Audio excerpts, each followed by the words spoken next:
A'udzubillahi minasyaitonirrajim. Bismillahirrahmanirrahim. Alhamdulillahirabbil alamin. Nahmaduhu wa nasta'inu wa nastaghfiruh. Wa na'udzu billahi min syururi anfusina wa min sayyiati a'malina. Man yahdihillahu fala mudilla lahu wa man yudlil fala hadiya lahu. Asyhadu an la ilaha illallah wahdahu la syarika lah. Wa asyhadu anna Muhammadan abduhu wa rasuluh. Subhanaka la ilma lana illa ma 'allamtana innaka antal alimul hakim. Allahumma 'allimna ma yanfa'una wanfa'na bima 'allamtana wa zidna ilma. Allahumma ati anfusana taqwaha wa zakkiha anta khairu man zakkaha. Anta waliyuha wa maulaha. Rabbi yassir wa la tu'assir. Rabbi tammi bil khair amma ba'du. InsyaAllah kita sambung tadabbur surah Yunus ayat 76.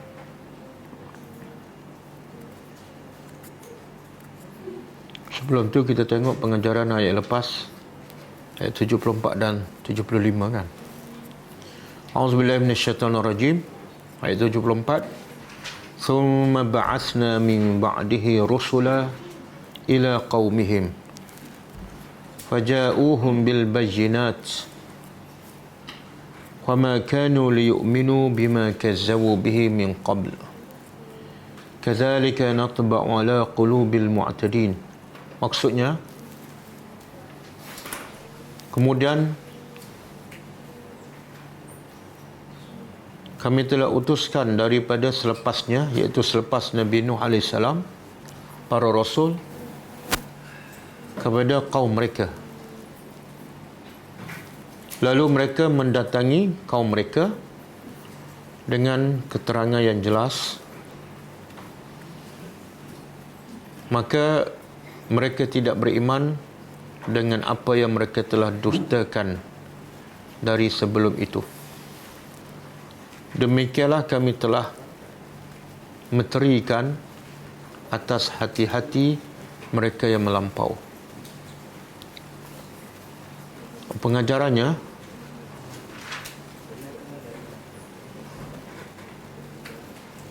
pertama, rahmat Allah meliputi setiap sesuatu.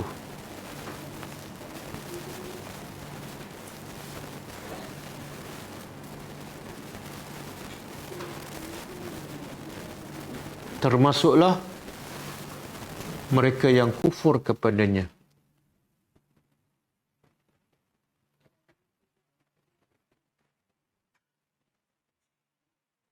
Di mana Allah tetap mengutuskan para Rasul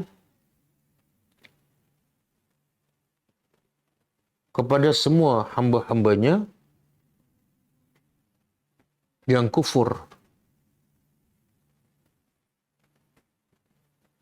agar mereka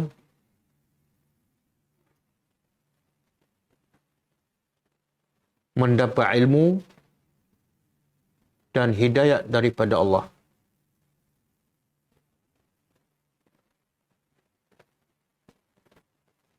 Yang kedua,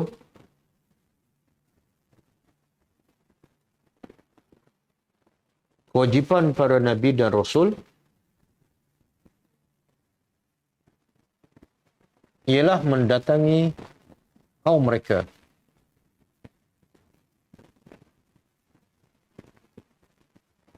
Bukan kaum mereka mendatangi para Rasul.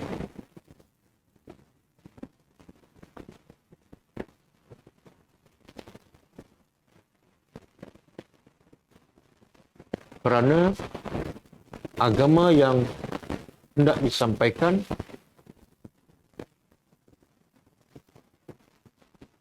tidak disukai oleh nafsu manusia.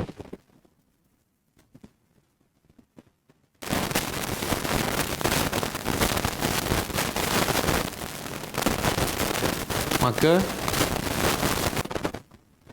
manusia perlu didatangi untuk diberi penjelasan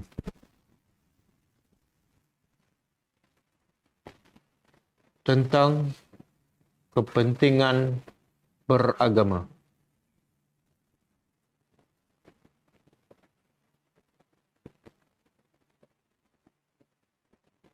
Yang ketiga,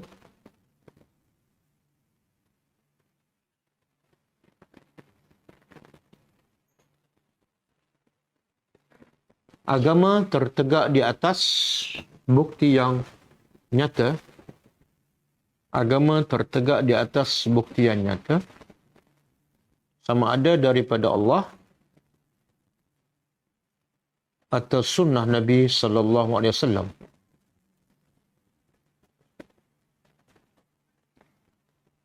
Maka wajib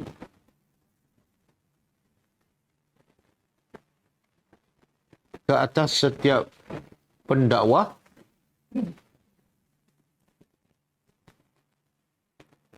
menyampaikan agama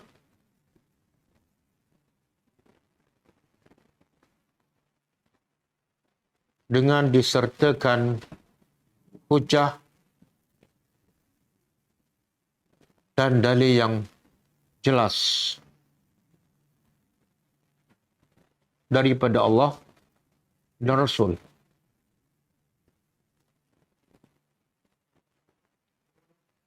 Bukan daripada pendapatnya atau pendapat gurunya.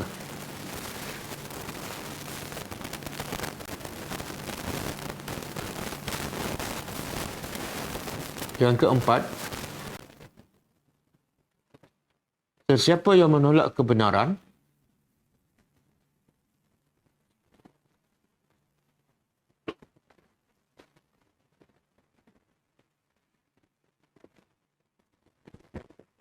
yang disertakan dengan bukti yang nyata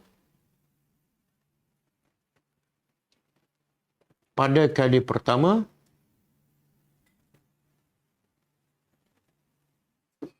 maka Allah akan tutup pintu hatinya untuk menerima hidayah Allah.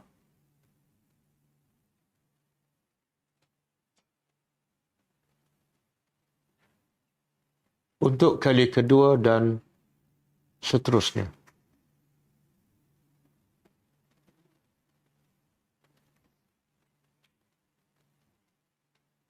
Yang kelima, antara punca hati manusia keras dan mati ialah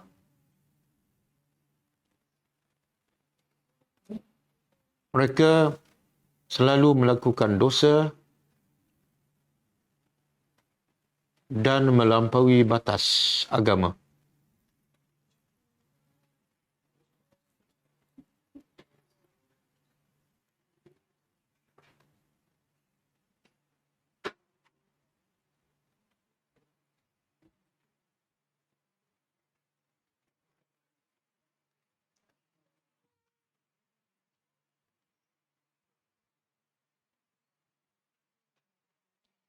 Ayat seterusnya.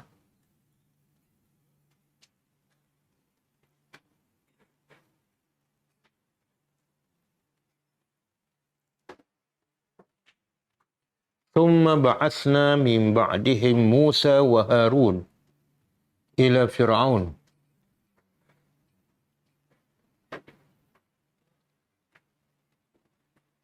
وملئه بآياتنا فاستكبروا وكانوا قوما مجرمين. Maksudnya, kemudian kami utuskan dari selepas mereka Nabi Musa dan Harun kepada Firaun dan pembesar-pembesarnya dengan ayat-ayat kami, lalu mereka sombong dan mereka adalah kaum yang berdosa. pengajarannya.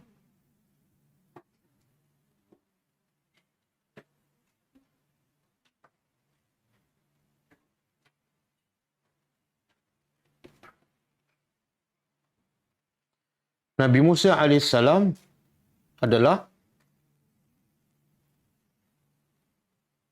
Nabi yang terbaik di kalangan Bani Israel. Dan Nabi yang paling banyak diuji oleh Allah melalui kaumnya sendiri.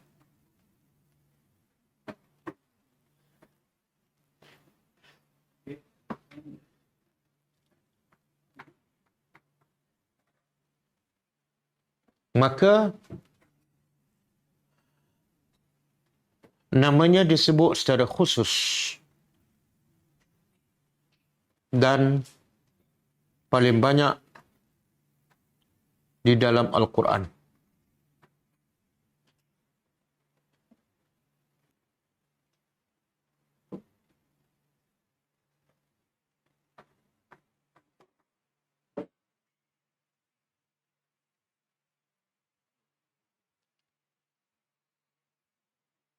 Yang kedua,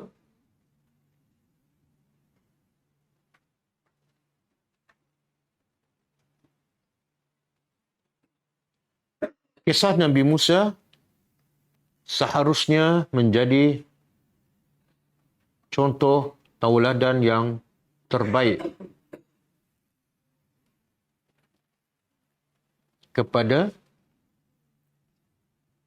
para pendakwah.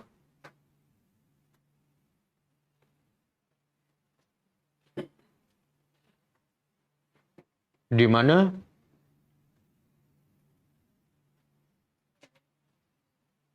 kekuatan Nabi Musa alaihissalam dengan izin Allah berjaya mengalah dan meruntuhkan kerajaan Fir'aun yang besar dan kuat.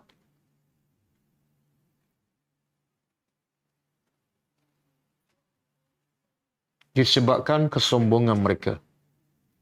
Disebabkan kesombongan dan kekufuran mereka.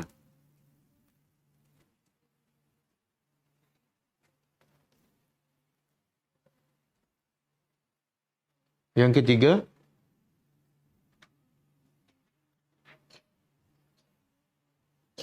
sifat sombong adalah penghalang utama manusia mendapat hidayah Allah.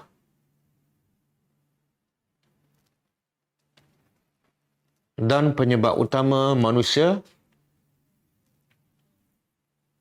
melakukan dosa-dosa terhadap Allah. Okey, kita sambut dan debur ayat seterusnya. Okey, ayat malam ni, ayat 76, kaitan dengan ayat lepas.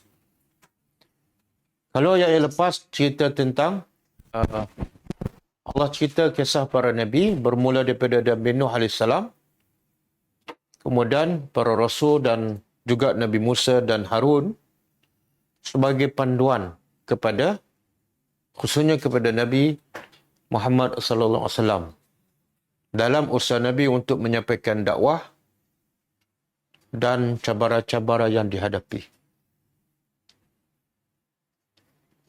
Dan kita dah sebut faedah-faedah, kisah-kisah para Nabi dan para Rasul disebut di dalam Al-Quran. Ada berapa faedah?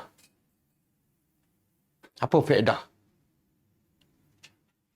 Kebanyakan para Rasul, kisah mereka dirakam dalam Al-Quran. Dan kisah yang paling banyak ialah kisah Nabi Musa AS. Kisah Nabi Musa disebut lebih kurang 134 kali di dalam Al-Quran. Kisah yang lebih kurang sama disebut berulang kali. Pasti ada perkara yang besar. Jadi kita dah sebutkan faedah besar daripada kisah para Nabi disebut dalam Al-Quran. Ada berapa semua? Ha? Ataupun tujuan. Tak ingat? Ha?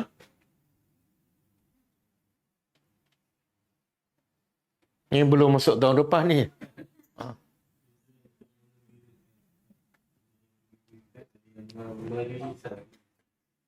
Tak, dia sebut dalam dengan dalil sekali. Tak tulis Tak tulis langsung.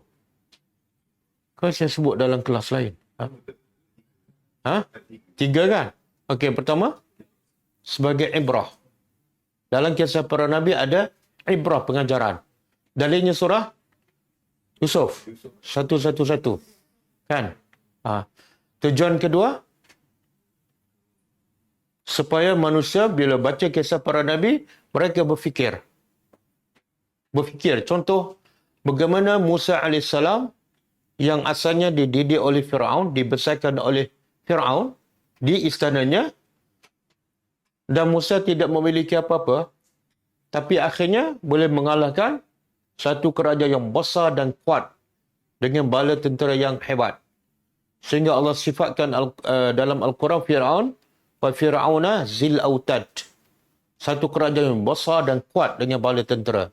Tapi dikalahkan oleh Musa yang asalnya membesar dalam istana Firaun. Jadi daripada kisah tu, Allah nak kita berfikir. Apa dia? Pasti ada di belakang Musa satu kuasa yang besar dan kuat. Kalau tak Musa, dengan kudrat Musa, Musa tak mampu nak mengalahkan siapa. Sebab Musa tak ada bala tentera pun. Tapi boleh kalahkan kerajaan yang besar. Maka di sebalik itu pasti ada Allah yang maha berkuasa. Okey, dalilnya apa? Kisah para Nabi disebut supaya manusia berfikir. Surah apa? Al-A'raf ayat 176. Dan tujuan ketiga, untuk meneguhkan iman. Iman siapa ni? Iman siapa? Iman orang yang buat kerja dakwah. Yang pertama, imam Nabi lah, Nabi kita SAW. Dan Nabi adalah pendakwah yang paling hebat.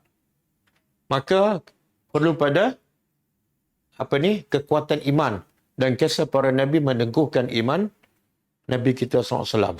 Dalilnya Surah Hud ayat 120. Okey. Jadi ayat malam ni sambungan pada kisah yang lepas. Setelah Allah mengutuskan Musa dan Harun kepada Fir'aun, dan Musa dan Fir'aun membawa bajinat kepada Fir'aun. Maka sambungannya apa dia? Apa reaksi Fir'aun dengan pembesarannya terhadap dakwah yang dibawa oleh Musa AS. Okey, a'udzubillahi minasyaitanir rajim. Falamma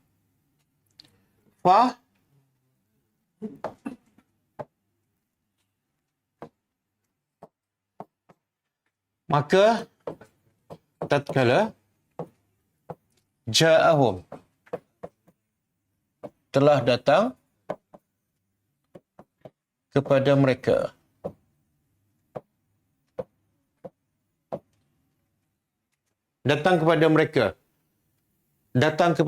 siapa mereka? Fir'aun dan kaumnya. Apa yang datang? Al-Haq, kebenaran. Dan kebenaran itu disebut dalam ayat yang lepas ialah Al-Bajinat. Kebenaran mesti ditegak di atas dalil-dalil yang jelas. Jadi setelah kebenaran yang berpaksi pada dalil yang jelas datang kepada Fir'aun dan pembesar-pembesarnya, dan kebenaran itu Allah kata min indina, dari sisi kami. Di sini Allah nak begitu, kebenaran mestilah daripada Allah, bukan daripada manusia. Allah sebut dalam surah Al-Baqarah, Al-haqqu min rabbika fala takunanna minal mumtarin. Kebenaran itu hanyalah daripada Tuhan engkau. Maka janganlah kamu menjadi orang yang ragu-ragu kepada kebenaran. Sekarang banyak orang bercakap atas dasar, atas nama agama. Tapi dalilnya, sumbernya bukan daripada Quran. Sebab tu ada orang terima, orang dengar pun ragu-ragu. Memang berhak dia meragui apa yang disampaikan. Sebab tidak ada dalil, tidak ada bayinat. Tapi kalau datang betul-betul daripada Allah, ayat Al-Quran, haram kamu meraguinya. Jangan kamu rasa ragu, tak puas hati. Sebab ia daripada Rabbika. Tapi sekarang macam dah terbalik. Kan? Yang kita cakap daripada Al-Haq, yang benar-benar Al-Haq, daripada Quran, daripada Sunnah. Ramai orang ragu-ragu, lagi parah orang tolak. Ini tak sama dengan amalan kami. Sedangkan Allah kata, jangan kamu ragu-ragu. Dan sebaliknya, bila diceritakan apa yang diamalkan dalam masyarakat, tapi tidak ada dalil. Bukan daripada Quran, bukan daripada Sunnah. Orang telan bulat-bulat. Sikit pun tak ragu. Kan? Dah terbaliklah. Jadi kewajipan kita bila sampaikan kebenaran mesti bersumberkan Quran dan hadis. Ni. Al-haqqu min indina. Kebenaran itu hanya daripada kami. Jadi kita sebagai orang beriman wajib bertanya. Siapa yang menyampaikan kebenaran, wajib kita bertanya daripada mana dalilnya. Dan dia wajib menjawab. Dia bertanggungjawab atas apa yang disampaikan. Tak boleh sembarangan. Okey. Qalu, maka Fir'aun dan pembesarnya, mereka berkata,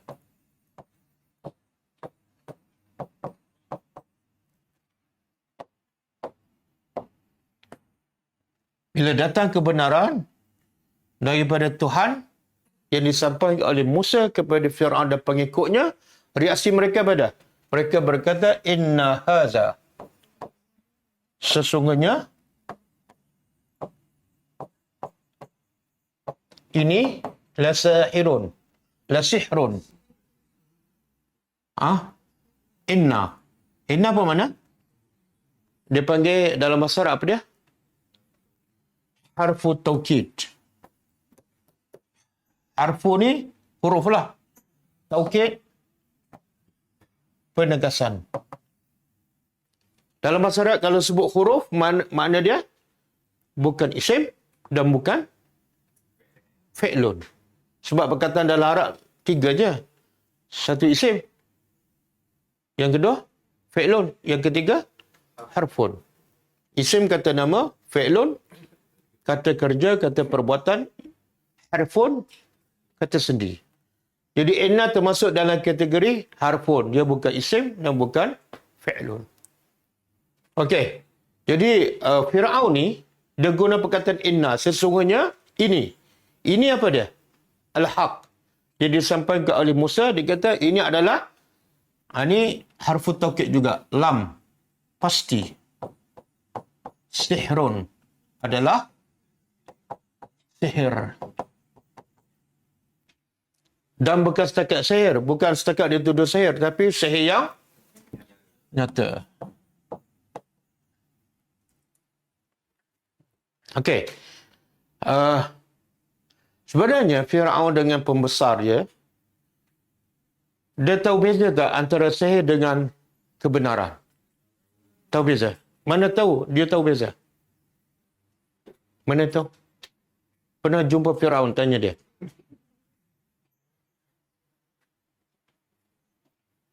Semula, Fir'aun dengan pembesar dia tahu beza tak antara sihir dengan yang bukan sihir?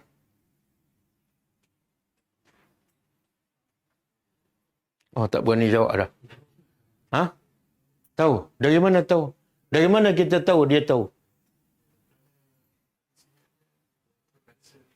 Apa dia? Sebab ahli sihir berbeza.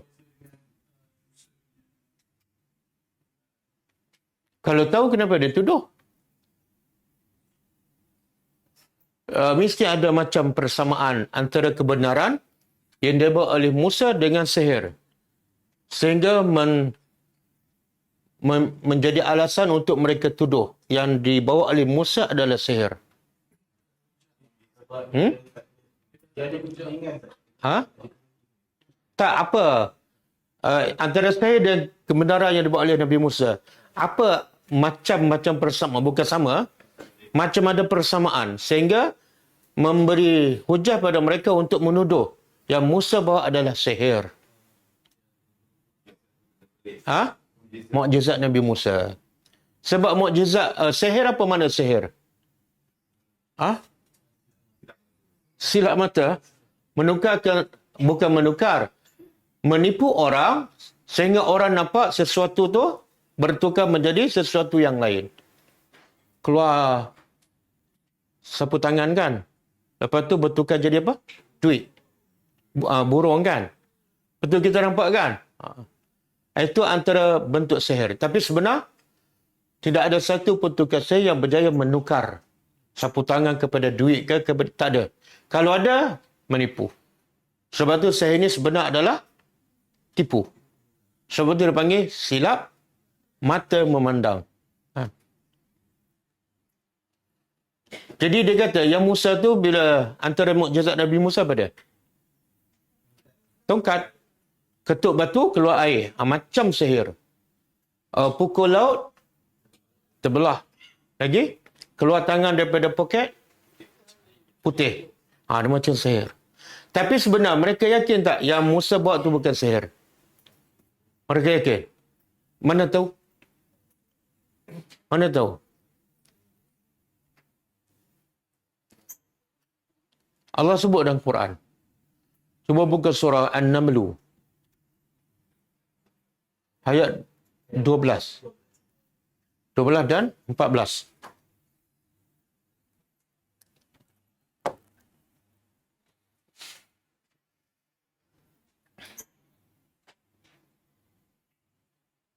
Okey. Cuba kita terjemah. Wa adkhil. Allah perintah. Wa adkhil dan masukkan. Allah perintah pada Nabi Musa. Masukkanlah yadaka. Tangan engkau. Fi jaybika. Jaib ni dalam masyarakat poket. Ni poket ni. Yang letak duit kan. Tapi dalam konteks ayat ni sebenarnya poket tu bukan tempat letak duit. Poket tu ialah ni. Dia, orang dahulu dia pakai jubah besar. Jadi leher dia tu boleh masuk tangan. Jadi boleh masuk tangan sini. Lepas tu Allah kata masukkan tangan engkau dalam, bukan poket ni. Poket sini. Yang tempat masuk baju tu. Kat leher. Kemudian takhruj bayda. Tangan engkau akan keluar dalam keadaan bayda putih. Min ghairi su. Bukan kerana keaiban. Sebab bila tengok warna putih, biasa orang kata apa? Sopak. Kan? Tapi Allah nak beritahu, tangan kamu bila seluk dalam tu, kemudian keluar putih, bukan sebab sopak, bukan sebab keaiban. Tapi sebab mukjizat. Kemudian, fi tis'i ayat. Dan tunjukkan kepada fi tis'i, dalam tis'i apa dia? 9 ayat. Tanda-tanda kebesaran. Tunjuklah kepada Firaun. Apa dia 9 ni? Ini salah satulah. Masuk tangan dalam baju, keluar putih. 1. Yang 8 lagi apa dia? Tongkat. Tukar jadi ular. 2. Tongkat pukul batu keluar air. 3. Tongkat belah laut. 4. Katak. 5. Belalang. 6. Darah. 7. Kutu. Kummal. 8. 9. Apa dia?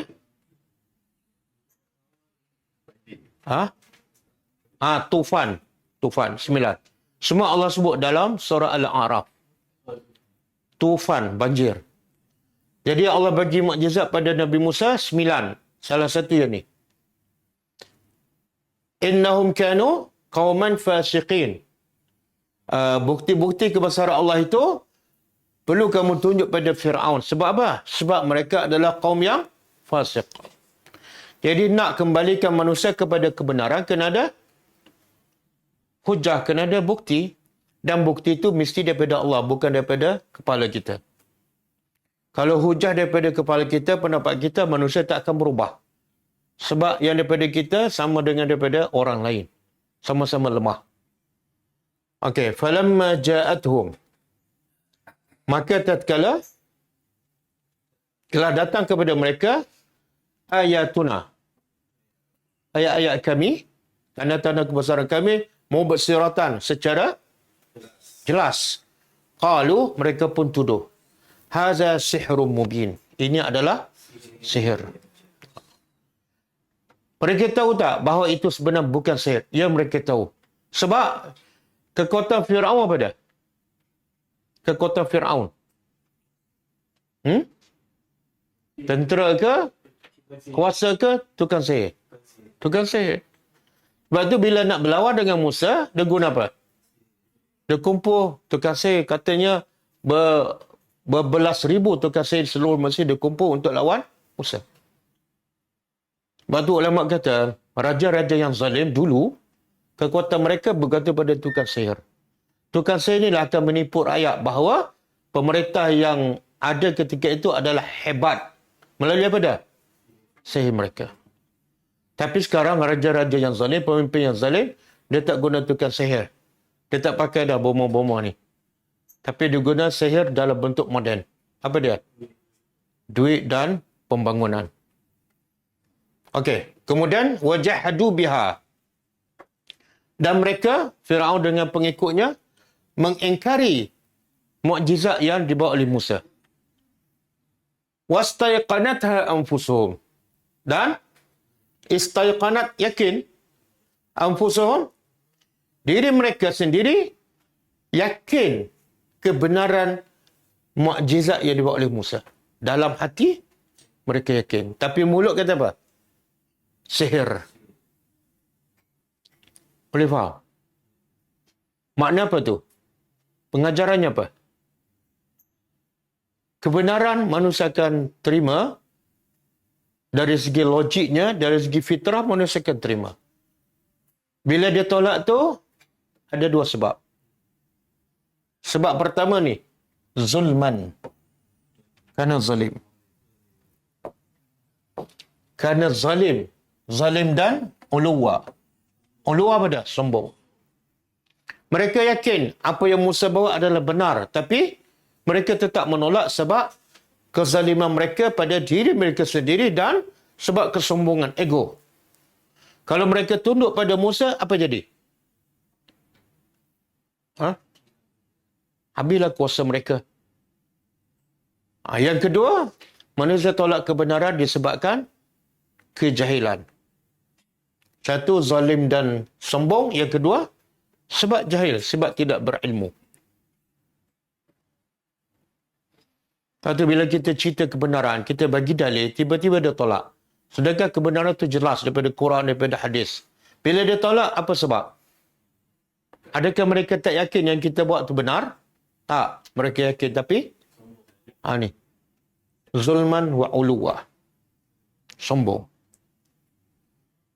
Maka Allah kata, fanzur. Perhatikan, wahai Muhammad, kaifa kana aqibatul mufsidin. Kamu tengoklah kesudahan orang yang sombong. Apa kesudahan Firaun? Allah hanya binasa dengan makhluk Allah yang paling halus dan paling lembut, iaitu air. Tentera yang hebat, kerajaan yang kuat, Allah nak binasakan hanya perlukan air sahaja. Bukan peluru berpandu. Okey. Kita balik pada ayat kita. Ini adalah sihir yang nyata. Okey. Sejak bila ni musuh Islam akan menuduh apa yang dibawa oleh para nabi, para rasul adalah sihir? Sejak bila? Ataupun setiap rasul bawa kebenaran, mesti akan dituduh sihir. Dia kalau mesej dakwah dipanggil sihrun. Sihrun. Tapi orang ataupun Nabi yang membawa dipanggil sahir. Penyihir. Sihrun ni ada tuduh pada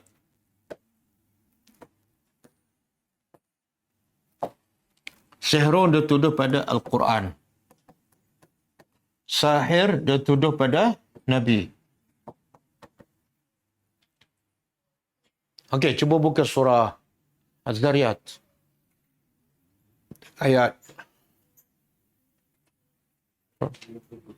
52 hingga 55.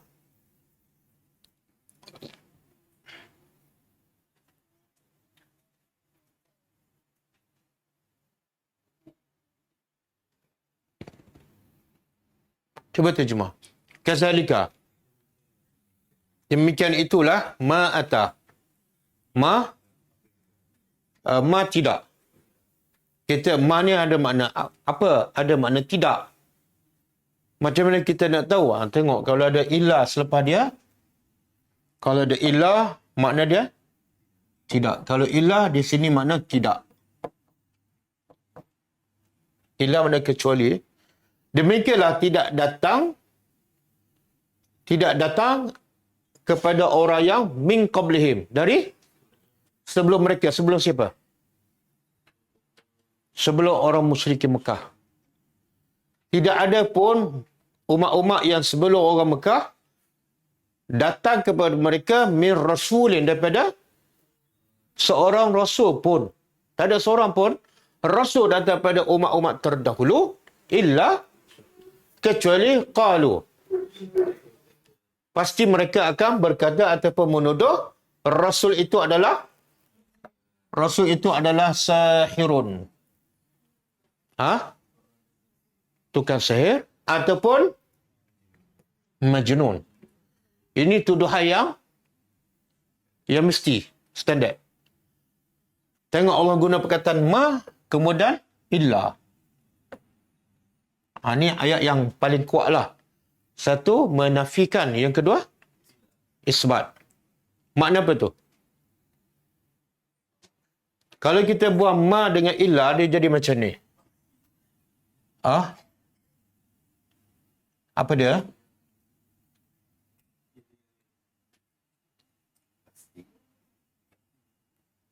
Saya buat ayat Melayu lah.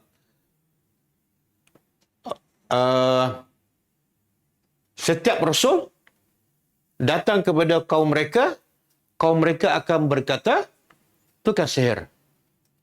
Tidak ada ma, tidak ada ilah. Makna apa tu? Rasul bila datang pada kaum mereka akan berkata, maknanya bukan semua rasul. Mungkin rasulnya orang kata tukang sihir. Rasul lain, kaum dia tak kata. Tapi bila ada ma dengan ilah, tidak ada seorang rasul pun datang pada kaum mereka kecuali semua kaum mereka akan berkata pada rasul itu. Mana kalau ada rasul berapa semua? Katalah 313. Berapa ramai rasul yang kaum dia kata gila ataupun tukar sihir? Berapa ramai? 313. Kalau ada seorang rasul yang kaum dia kata kamu ni okey, dia bukan rasul. Boleh faham? Jadi apa yang Allah nak begitu dalam ayat ni?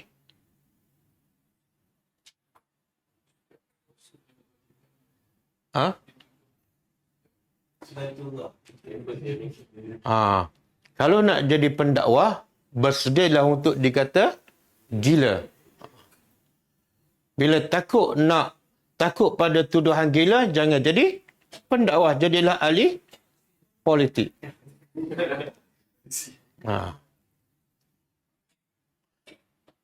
Sama ada tukang sihir ataupun gila. Satu. Pengajarannya satu ialah kalau rasul pun orang kata tukang sihir, orang kata gila, kalau kita berdakwah, kita bukan rasul, anak rasul pun tak, cucu rasul pun tak. Cucu yang ke-38 pun lagi tak.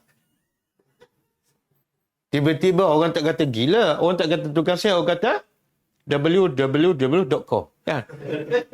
Jangan kecil hatilah. Jangan melenting. Jangan tuduh mereka balik. Jangan. Okey. Yang ketiga, pengajaran ketiga Allah nak bagi tahu, bila kita buat kerja dakwah, dan dakwah tu mesti berpaksi kepada apa? Al-Haq. Dan Al-Haq mesti daripada Quran dan Sunnah. Maka pengajarannya, pihak sebelah sana mestilah batil. Bila batil, dia tidak ada hujah. Bila tidak ada hujah, senjatanya apa? Melabel sama ada tukang sihir ataupun gila. Tapi sekarang dia tak kata pendakwah tukang sihir. Sebab apa? Sebab pendakwah tak baca syair pun. Dan tak buat sesuatu yang luar biasa pun. Dan dia tak kata gila. Sebab apa? Kenapa? Sebab pendakwah dengan dia 2 kali 5 je. Dia kata apa? Kita ambil pengajaran. Sebenarnya orang kafir ke ataupun musuh berkata pada Nabi sihir, sebenarnya dia tahu Nabi tu bukan tukang sihir. Dan Nabi tak gila. Orang Mekah tahu tak Nabi tak gila? Tahu kan? Apa bukti? Mereka 40 tahun Nabi dipuji sebagai 40 tahun. Tiba-tiba besok Nabi kata dia Rasul terus jadi majnun. Mana tuduhan yang tak masuk akal. Tapi mereka tetap tuduh. Tukang sihir pun tak masuk akal. Sebab nak belajar, nak menjadi tukang sihir kena belajar. Nabi tak pernah keluar pun. Nabi buta huruf, tak boleh membaca, tak boleh. Mana Nabi belajar sihir? Dan Nabi membesar depan orang Mekah. Tak masuk akal Nabi belajar sihir. Tapi dia tuduh juga benda yang mereka yakin. Nabi bukan tukang sihir dan bukan gila. Kenapa? Tuduh benda yang dia tak yakin. Tuduhan itu adalah betul. Tapi tuduh juga. Tak ada hujah satu. Memang orang batin ni memang tak ada hujah. Sebab tu dia pergi pada label ataupun hukum. Tapi soalan dia, kenapa dia tuduh satu tuduhan yang tak masuk akal?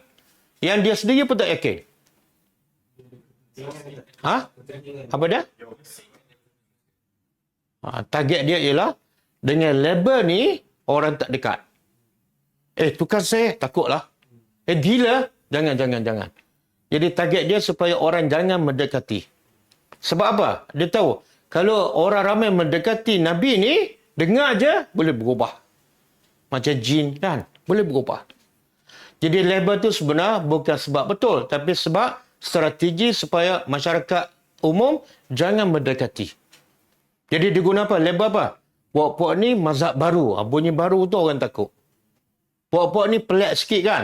Bunyi pelik tu orang tak akan dekat. Boleh faham? Jadi, orang yang berakal dia buat apa? Tuduh apa-apa aku nak dengar dulu. Aku dengar sebab aku pandai kan? Bagaimana kisah seorang sahabat. Nama apa dah? Penyair. Dia ketua kabilah. Bila dia masuk Mekah, orang Mekah, pembesar Mekah bagi warning pada dia. Kamu jangan dekat dengan Muhammad ni. Sebab apa? Dia tukang sihir, dia gila, dia bawa ajaran baru. Dan kamu ni ketua kabilah, bahaya ni. Dekat pun jangan. Sebab bahaya. Jadi apa sahabat ni nama? Siapa tahu? At-Tufail, bukan Tupai ya. At-Tufail. Bukan. At-Tufail bin Amru Ad-Dawsi. Nama pun salah, bapa pun salah. Amru. At-Tufail bin Amru Ad-Dawsi. Jadi, Tufail ni ketua kabilah di luar Mekah lah. Dan dia juga penyair.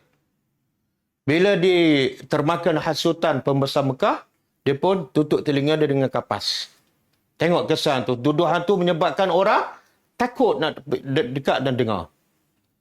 Tapi bila dia masuk dekat Kaabah, dia tengok Nabi Muhammad. Dia kata, aku ni penyair. Aku tahu beza mana syair, mana yang bukan. Kenapa aku takut nak dengar? Dia pun buka kapal, dia dengar. Bila dengar, habis. Dengar apa? Dengan mimpi ke dengar ayat Al-Quran? Dengar ayat Al-Quran. Bila dengar je, terus dia mengucap 2 kalimah syahadat dan dah balik kampung dia dakwah pada suami, isteri dia, bapa dia, satu keluarga beriman. Lepas tu dia berdakwah pada kaum dia. Tapi kaum dia tak beriman. 7 tahun, ini masa ni kat Mekah. 7 tahun, Nabi dah berhijrah ke Madinah. Dia datang balik ke Madinah, dia beritahu kepada Rasulullah setelah 7 tahun. Ya Rasulullah, aku dah dakwah pada keluargaku, semua beriman. Alhamdulillah.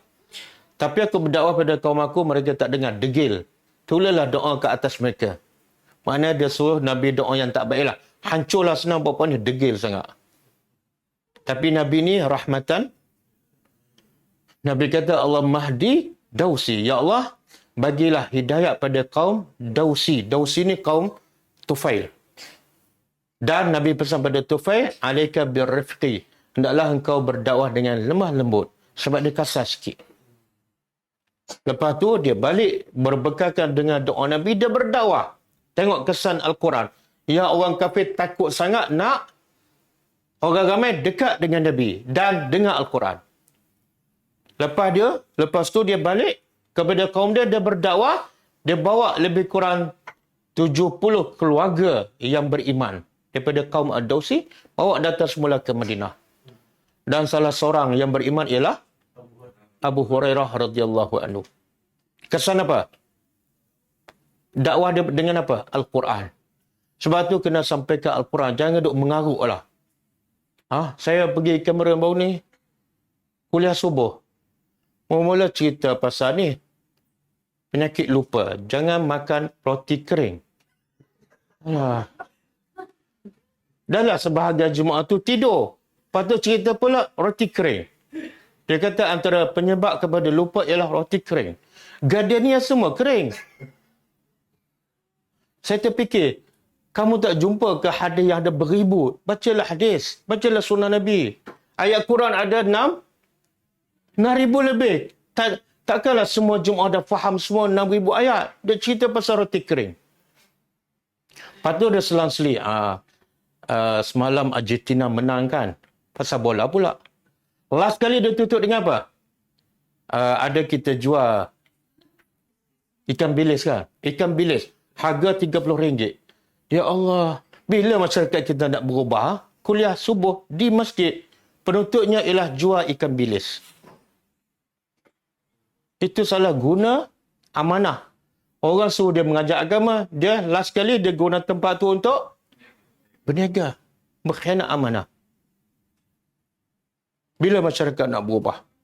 Okey? Jadi label-label ni sebenar perancangan strategi musuh supaya apa? Orang jangan dengar Al-Quran. Jangan dengar sunnah. Dengan cara apa? Ini mazhab baru. Ini puak baru. Ini puak sesat. Sebab dengar-dengar tu manusia akan berubah. Tengok tuduhan sihir, tuduhan gila ni setiap Nabi, setiap Rasul.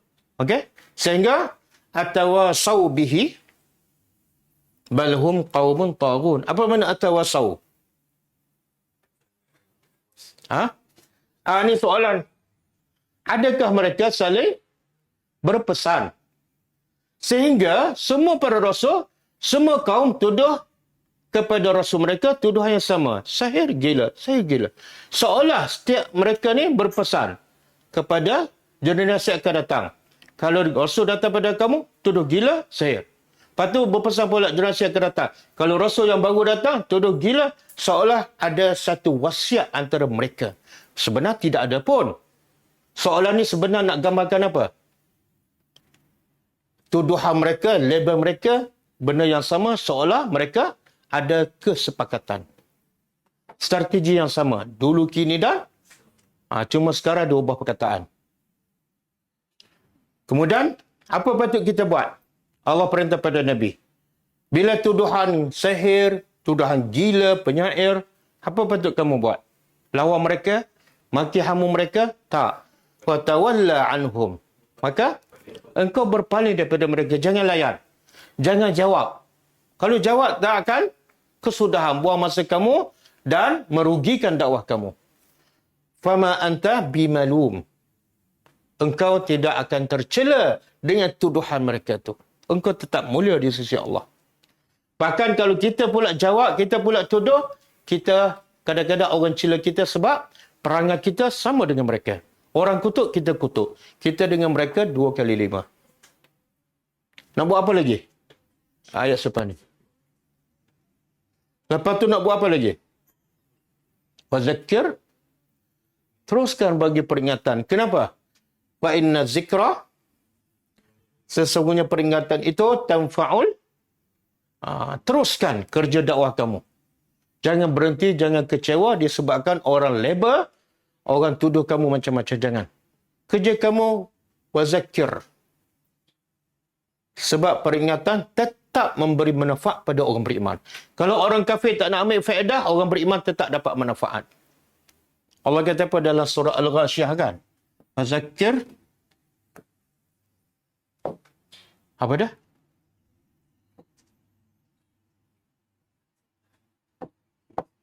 Wazakir fa innaka anta muzakkir. Berilah peringatan sebab apa? Sebab engkau, kerja engkau adalah muzakkir. Bukan pengutuk, bukan pencela. Teruskan kerja dakwah. Okey, kita balik pada ayat kita.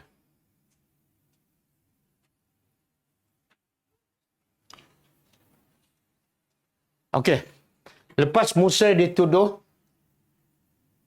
sahir dan yang dibuat oleh Musa dituduh sihir, maka Musa menjawab. Qal, berkata Musa, ataquluna,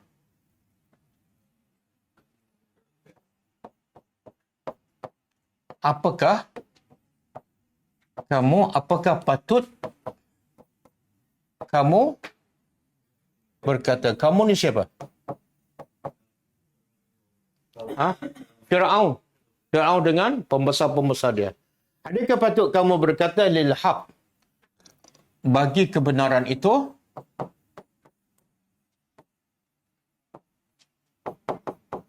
Lamma ja'akum, tatkala kebenaran itu telah datang.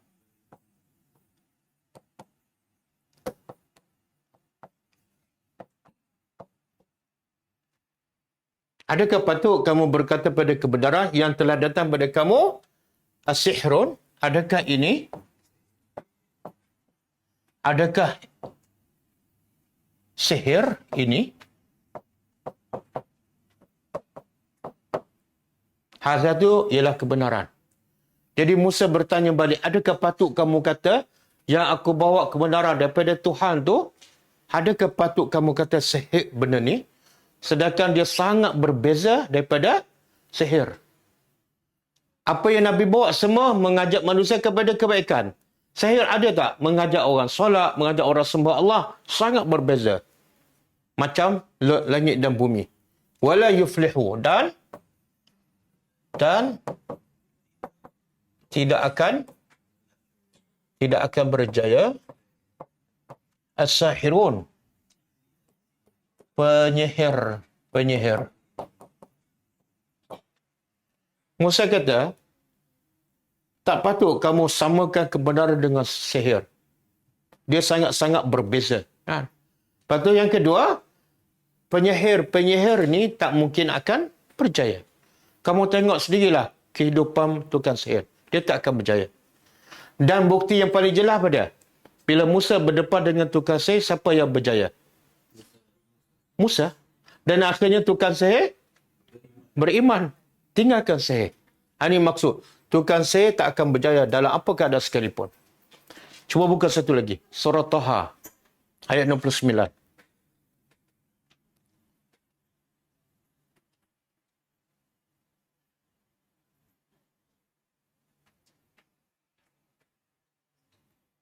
Okey. Wa'alqi, ini ketika pertembungan antara Musa AS dengan tukang-tukang sihir. Yang dikatakan, ada riwayat mengatakan berbelas ribu dikumpul oleh Fir'aun satu Mesir. Wa alqi. Allah perintah pada Musa, campaklah ma fi yaminika. Apa yang di tangan kanan kamu. Okey. Musa tahu tak tongkat tu sebenarnya Allah dah test. Allah dah ajar Musa campak tongkat ketika kali pertama. Maka tongkat tu bertukar jadi ular kan. Kemudian Allah suruh Musa ambil. Tapi Musa takut. Allah kata apa? Ambil. Aku akan kembalikan ular tu seperti asal iaitu tongkat.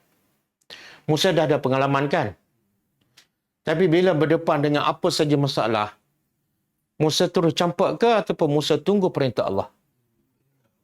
Kenapa? Ni. Allah perintah ni. Musa boleh campak. Bila yang sebelumnya apa dah? Pukul batu keluar terpancu air kan. Allah perintah dulu baru Musa pukul. Laut pun sama. Allah perintah baru mana Musa, walaupun Musa tahu tongkat dia boleh jadi mukjizat, tapi Musa tak sewenang-wenang pukul tanpa arahan Allah. Soalannya kenapa? Faham soalan? Jawab.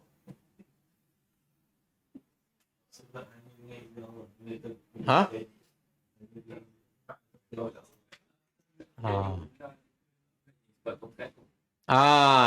Allah Musa yakin dia tongkat tu boleh bertukar jadi ular ke, boleh bertukar jadi apa-apa je lah, sebab dengan izin Allah, bukan sebab tongkat. Jadi Musa nak latih diri dia, jangan bergantung pada tongkat. Bergantunglah pada Allah. Bila bergantung pada Allah, tunggu arahan. Bahaya tak bila tongkat kita mukjizat? Akhirnya kita guna sewenang. Seolah kita dah bertukar. Daripada bergantung pada Allah, bergantung pada, itu boleh rosak akidah. Jadi apa saja Nabi Musa tunggu perintah Allah. Wa alqi, campaklah apa yang di tangan kanan engkau. Kenapa Allah sebut kanan? Itu juga adalah sunnah para Nabi. Bila nak pegang benda yang baik, pegang tangan kanan. Jadi siapa yang pegang tongkat tu, guna tangan kanan. Talqaf. Campak je tongkat itu, maka talqaf apa dia? Tongkat engkau yang bertukar jadi ular, memakan ma sana'u, apa yang semua dibuat oleh tukang sihir Fir'aun. Innama sana'u, sesungguhnya, tengok. Sesungguhnya hanyalah sana'u, mereka, tukang sihir itu membuat kaidu sahirin. Apa yang mereka lakukan adalah kaidu. Apa makna kaidu? Tipu daya, sihir. Allah kata semua sihir adalah tipu. Tidak ada yang benar. Sebab itulah tukang sihir Fir'aun bila tengok tongkat Musa bertukar jadi ular, terus dia, apa asasnya untuk mereka terus sujud dan beriman? Sebab mereka, tukang sihir ini sangat tahu perbezaan antara sihir dengan yang mereka campak. Mereka tahu tak mungkin bertukar jadi ular dan tak pernah pun bertukar jadi ular. Tiba-tiba mereka nampak betul-betul tongkat Musa bertukar jadi ular. Ini bukan sihir. Ini mesti daripada Tuhan. Itu menjadikan mereka terus sujud dan beriman. Jadi Allah kata apa yang mereka buat itu semua adalah kaidu sahirin, penipuan penyihir. Wala yuflihu, dan penyihir tidak akan berjaya haitsu ata. Dari mana mereka datang, apa yang mereka buat, hebat macam mana pun, tak akan berjaya. Boleh? Di Malaysia, tukang sihir ni macam Tok Bomo kan? Orang Malaysia, orang Melayu kita pun ramai lagi yang percaya pada Bomo. Termasuklah orang politik. Habis. Kita balik pada ayat kita. Dah habis dah. Okey, qalu. Tengok bila Musa jawab balik pada Firaun dan pembesar, adakah patut kamu tuduh yang benar dengan sihir, benda yang tak masuk akal, sangat jauh perbezaan. Maka apa reaksi pula Firaun? Qalu, mereka berkata, ajitana, adakah jita engkau engkau datang kepada kami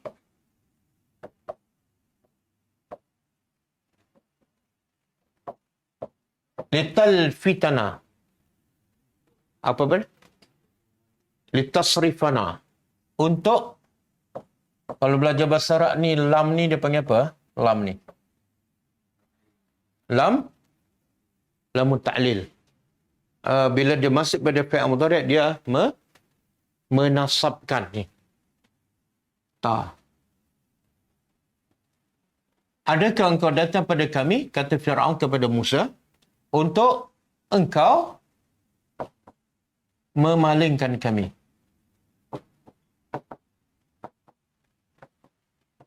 Amma.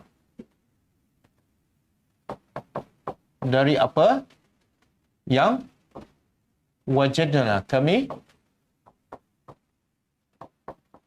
dapati alaihi ke atasnya aba'ana,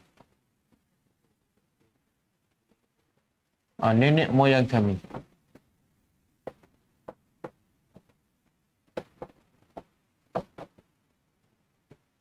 Watakuna, dan jadilah takuna untuk kamu berdua, untuk membantu kamu berdua. Siapa ni? Musa dan Harun. Al-Kibriya. Kibriya apa dia? Al-Azamah. Kebesaran.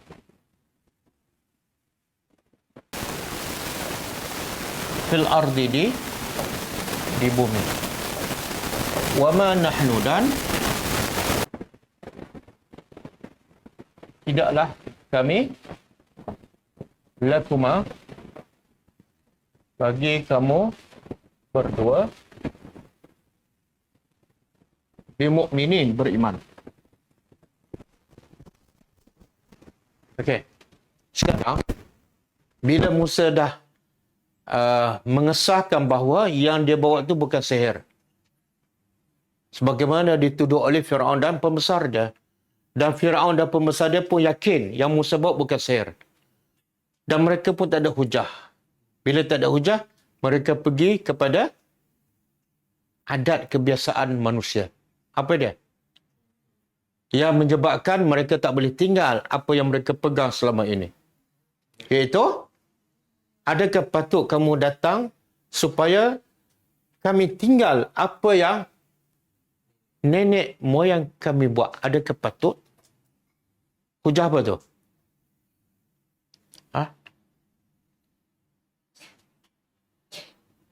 Hujah apa tu? Taklid. Taklid. Inilah penghalang paling besar manusia daripada berubah. Iaitu, taklid siapa? Mak bapak. Jadi kenapa mereka tak boleh tinggal ni? Kenapa mereka pegang betul-betul? Tengok siapa tu? Sebab tu dia guna perkataan bapak. Manusia ni, antara bapak dia buat dengan orang lain buat, mana yang dia pegang betul-betul? Bapak. Satu. Yang kedua, bila bapak yang buat, masuk akal tak? Bapak buat yang salah untuk anaknya. Dia pakai logik akal. Bapak aku buat, pasti betul untuk aku. Kenapa kamu tiba-tiba datang nak suruh apa yang bapak aku buat? Takkan bapak aku buat benda yang salah? Akhirnya dia guna logik akal. Kebenaran tu bukan berdasarkan kepada keturunan. Bapak mesti buat benda yang baik je. Tak. Ini taklid buta. Jadi kamu jangan bawa benda baru yang melawan arus. Ini kerja 7 keturunan dah. Tak ada siapa tegur, ulama pun okey. Tiba-tiba kamu nak kata tak betul, siapa kamu? Dia bukan berhujah tapi berlogik. Satu. Yang kedua, tuduhan kedua apa dia? Tuduhan pertama, kamu nak supaya kami tinggal amalan mak apa. Ini tak boleh kami terima. Tuduhan kedua, sebenarnya kamu nak kuasa. Nampak tak? Supaya apa ni? Supaya rakyat tolak ni para nabi. Sebab apa? Para nabi ni sebenarnya nak ambil alih kuasa. Bila mereka berkuasa, mereka akan buat macam cara mereka. Kita kena tentang habis-habisan. Dua tuduhan. Cuba buka surah Al-Baqarah. Ayat 176. Ha? 170.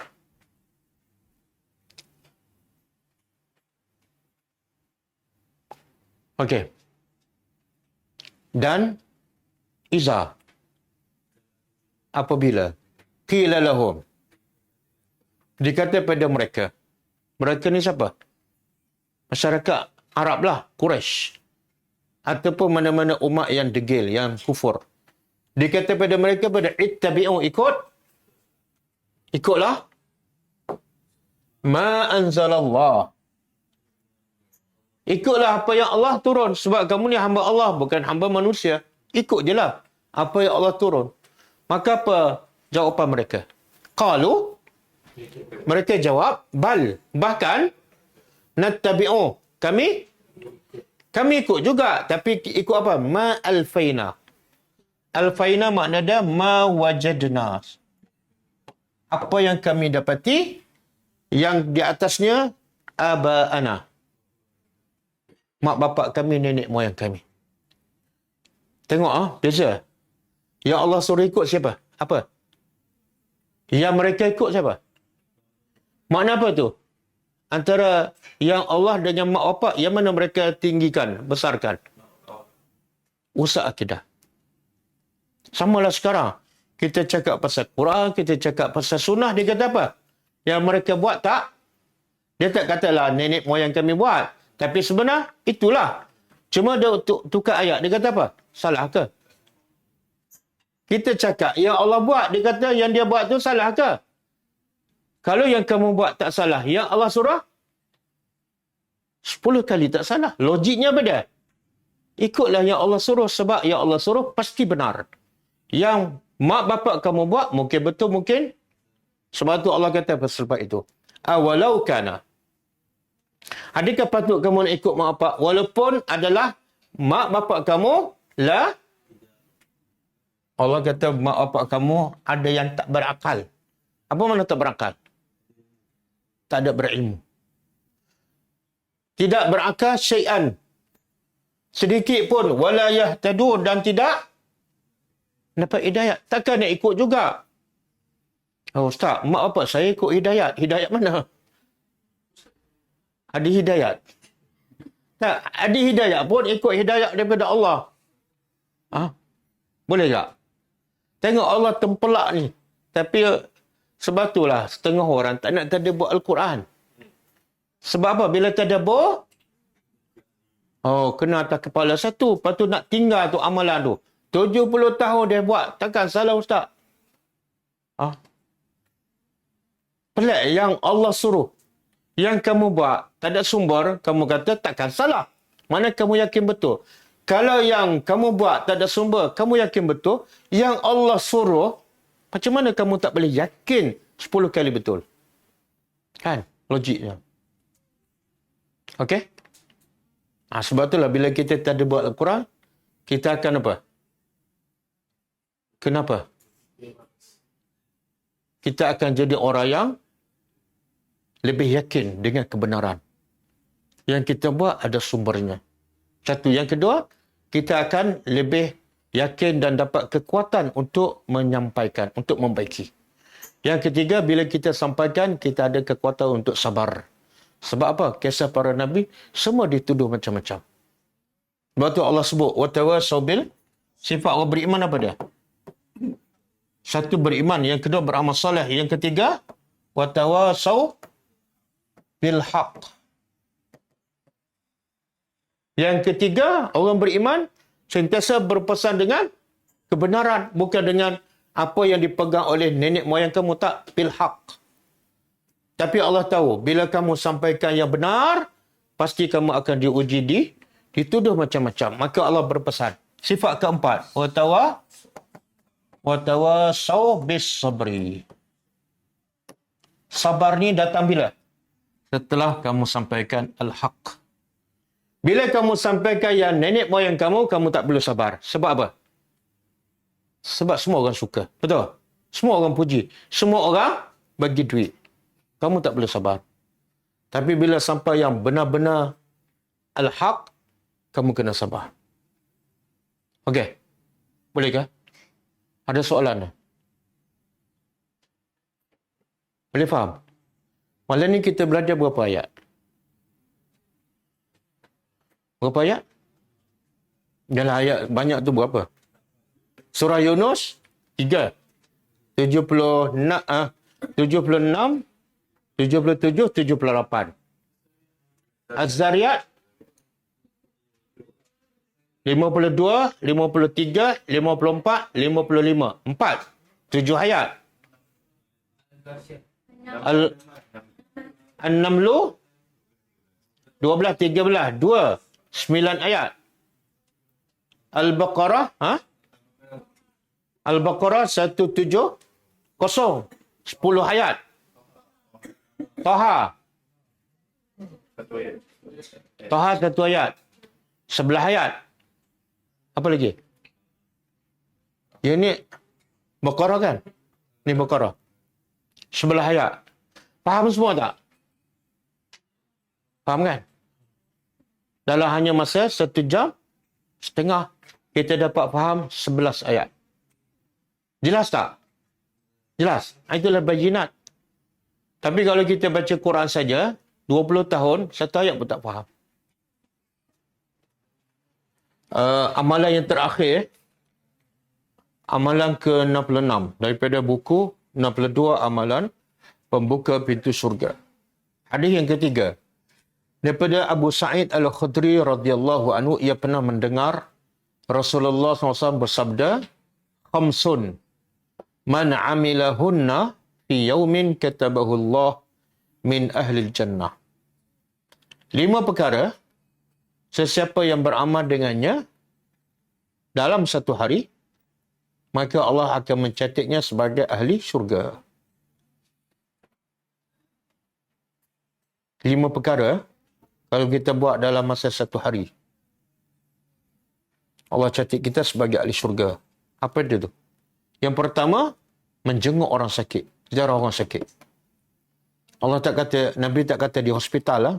Kadang-kadang jiran kita sakit, ziarah. Termasuklah. Yang kedua, menghantar jenazah. Ini kena ada orang mati lah. Kalau tak ada orang mati, tak ada kelebihannya. Yang ketiga, puasa sunat 1 hari. Tak kira hari apa dan puasa apa. Yang penting puasa sunat. Yang keempat, pergi menunaikan salat Jumaat. Waraha yaumal Jum'ati. Yang kelima, memerdekakan hamba. Ini memerdekakan hamba ni macam tak ada je kat Malaysia. Tak apalah, tak boleh buat semua. Boleh buat 1, 2 dan tetap dapat pahala. Cuma jaminan ahli syurga, tak adalah. Semula, 5, siapa yang buat 5 perkara dalam satu hari, dijamin sebagai ahli syurga. 1, ziarah. Yang kedua, hantar jenazah. Yang ketiga, puasa 1 hari. Yang keempat, pergi hari Jumaat. Yang kelima, memerdekakan hamba. Kita baca satu lagi hadis daripada Muaz bin Jabal radhiyallahu anhu. Dia berkata, "Ahida ilaina Rasulullah SAW fi khamsin. Man fa'ala wahidatan minhunna kana dhaminan 'ala Allah. Man 'ada maridan aw kharaja ma'a janazah aw kharaja ghaziyan fi sabilillah aw dakhala 'ala imamin yuridu bizalika ta'zirahu wa tawqirahu aw qa'ada fi baitihi wa yaslamu an-nasu minhu wa yaslam."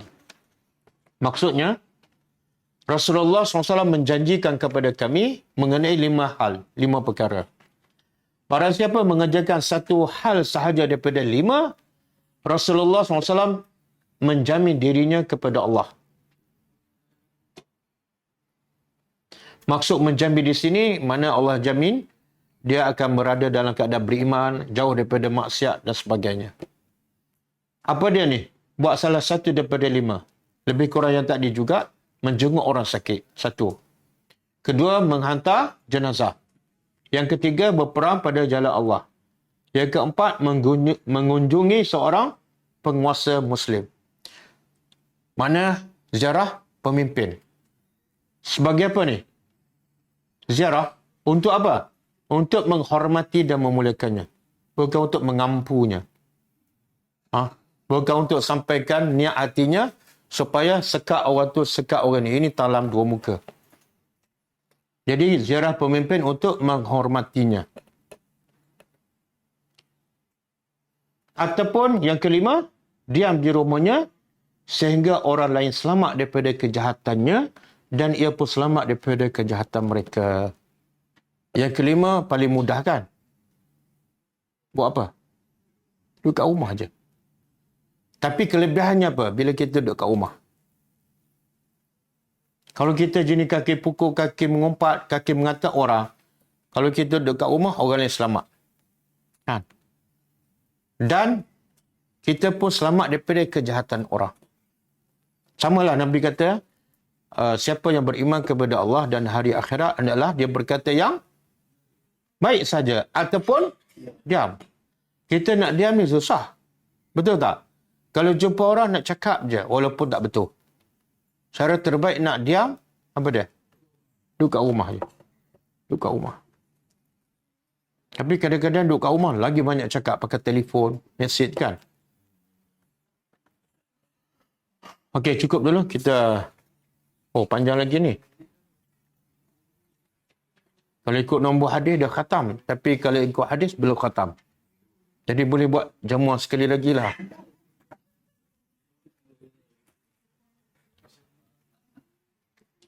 Okey, kita jumpa lagi pagi besok insya-Allah. Tadabbur surah Al-An'am. Dan malam besok insya-Allah ada. Malam besok insya-Allah.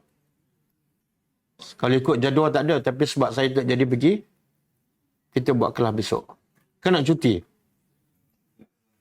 Kelas kan? Kan cuti sekolah sekarang. Bapak-bapak tak nak bercuti bersama anak-anak? Oh, dah banyak cuti ya? Okey, insya-Allah. Kita tutup dengan membaca tasbih kafarah. Subhanakallahumma wa bihamdika asyhadu an la ilaha illa anta astaghfiruka wa atubu ilaik. Assalamualaikum warahmatullahi wabarakatuh. كتاب الله ترقى جنانه وتنال عظيم الأجر والغفران.